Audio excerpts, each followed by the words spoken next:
similar to the infected William Bishop. Must be the same strain. This sickness moves faster than influenza.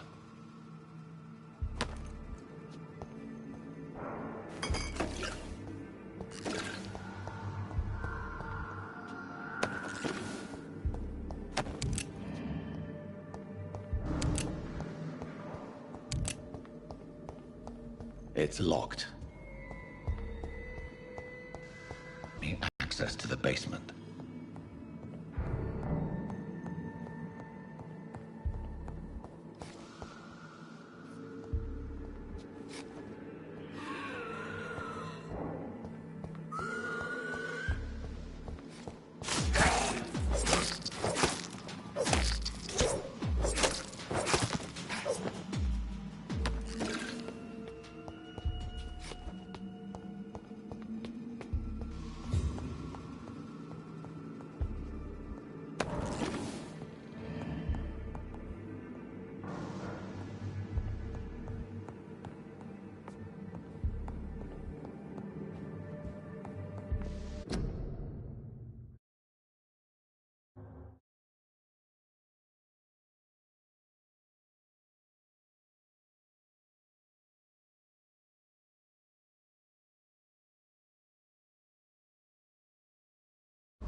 Balls of Mars, fortifiers.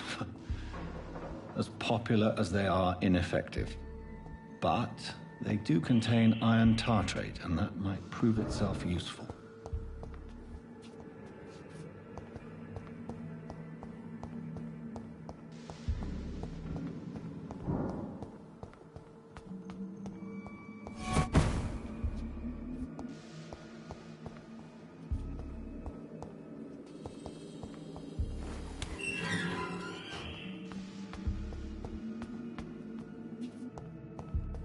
These skulls feed from corpses and the husks of animals. They're not after blood.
It's locked.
can be so ferocious.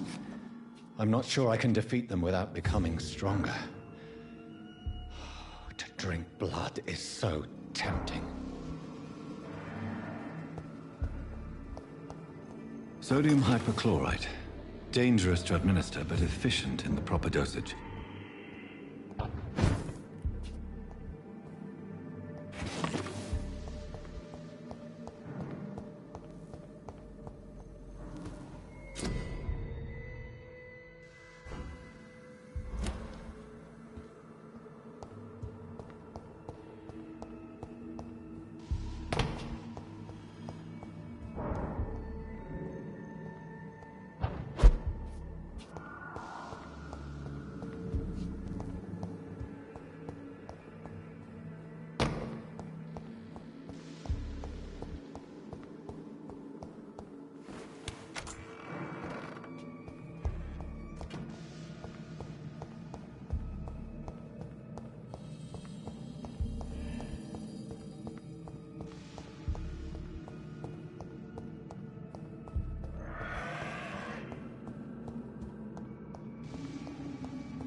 Finally, you've returned, Doctor.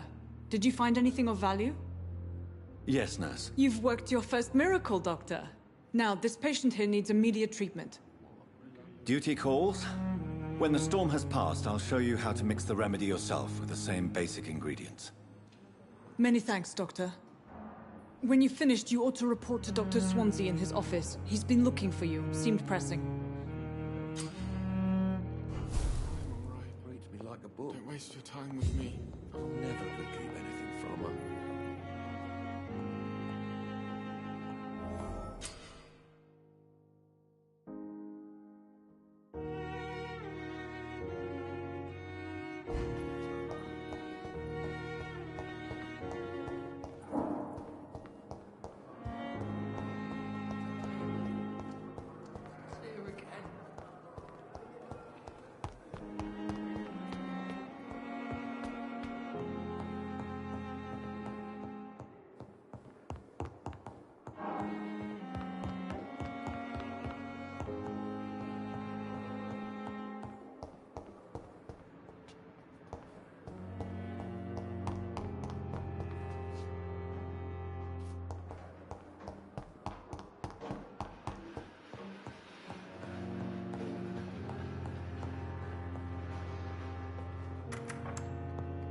Please, Jonathan, come in. Fascinating, is it not? In the last decade, so many mysteries have been brought to light with our microscopes. The human body, biology's penultimate frontier. The more we explore its boundaries, the less we're able to trace a clear line between life and death. You, my friend, have a foot in both countries. The view must be vertiginous. It's at least as vertiginous as chatting about vampires with you, I would say. This must be all so new to you. This area of town, the hospital, a brand new life. How stimulating it must be. I wish I could share your enthusiasm, Dr. Swansea, but my condition defies scientific categorization. Undead? Unalive? Immortality defies logic. I cannot express my thrill at this serendipitous turn of events. The world's most eminent specialist in blood transfusions, a vampire. One might say a gift from heaven.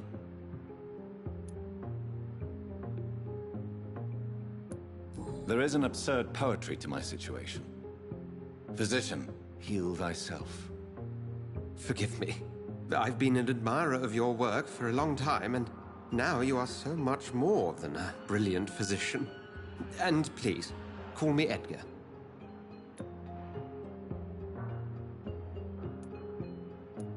There is no need to apologize, Edgar. You offered me sanctuary when I had none. Very well. I have a task for you, Jonathan.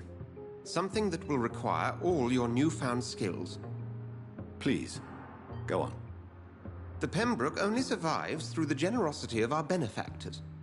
Unfortunately, our main donor has found herself in a bit of a bind. Now, if you could help her out... A spokesman or politician is what you need. That's not my calling. And until I come to understand what has happened to me, I require discretion. Discretion is in order, Jonathan. Lady Ashbury has recently received rather indelicate correspondence that, if revealed, would jeopardize her position. And you would like me to eradicate this threat? By the stole, of course not. I would just like you to pay her a visit. Her ladyship is certainly near the tents outside, tending the sick. You can't miss her. Look for someone impossibly delicate. Accepted. I'll see what kind of trouble Lady Ashbury is in.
So lucky to have Dr. Reed, you know.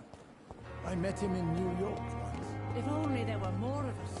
Less resignation and more determination. The flu took my dear wife, Emily.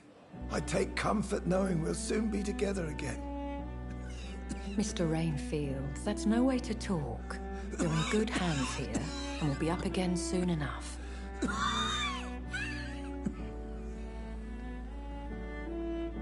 Now do me a kindness and get some sleep. I'll be back round later. Your words are kind, the blessings of an angel. You're the sweet, sweet Lady of Mercy.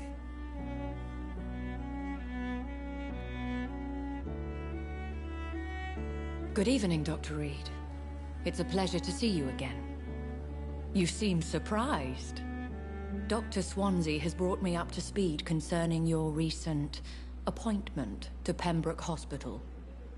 You're a the lady who saved me that night, before vanishing into thin air. I remember you from the pub with Dr. Swansea. Indeed. Allow me to introduce myself formally this time. My name is Lady Ashbury. I remember you well, in spite of the brevity of our encounter.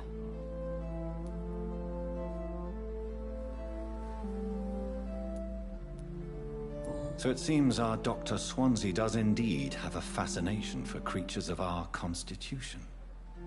Dr. Swansea is a remarkable man. Dedicated, one might say, obstinate? He spent years compiling our bestiary. I must have countless questions, but our rather urgent matter first. Swansea has explained. My cover, if you prefer, has been compromised.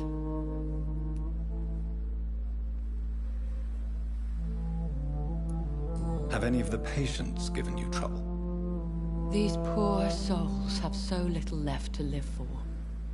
I do my best to ease their pain.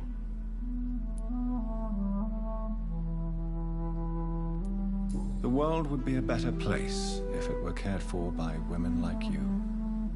You make me blush. I am simply a necessary evil.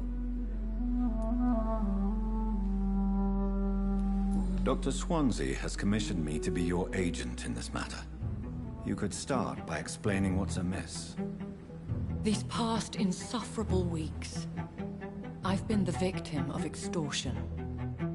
I've made a first payment, but the blackmailer grows greedy. I must refuse his most recent demands.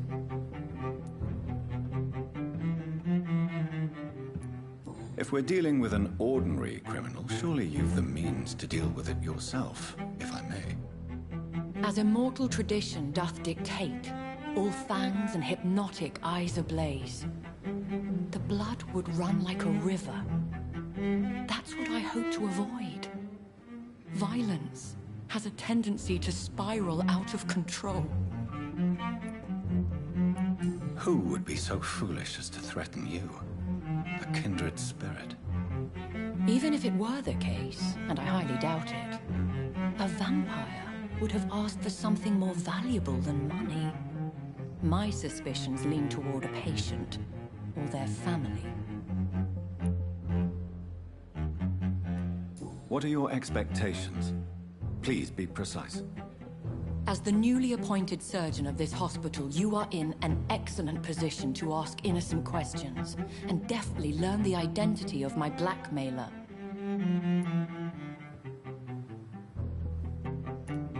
Please continue. Every detail is essential. I'm your man. My embarrassment in this matter is eclipsed only by my shame at having put the hospital at risk. The threat from our anonymous scoundrel is clear. A list of dates. My visits coinciding with the dates of suspicious patient deaths due to massive blood loss. Is it true? Now aren't you the blunt one?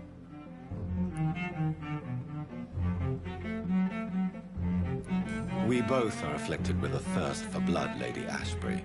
That is our nature. By vocation, we also have reason to visit the hospital. Logic dictates. In all honesty, I'm not simply a patron to the hospital. My visits serve a dual purpose. Dr. Swansea has been treating my condition with a revolutionary technique of blood transfusion. It seems you are a specialist in the domain. I'll take care of it. Do you know where I should start? If that was the case, I'd settle the matter myself. You could talk to our local gossip, Harriet Jones. Not a pin drops here without her hearing about it. I'll meet that woman now. My life, as others know, is in your hands, Dr. Reed. I'm sure of your discretion, but I do fear your powers of persuasion will be put to the test. When this is resolved, I'll be your obligé. I'll answer all questions in regards of your condition.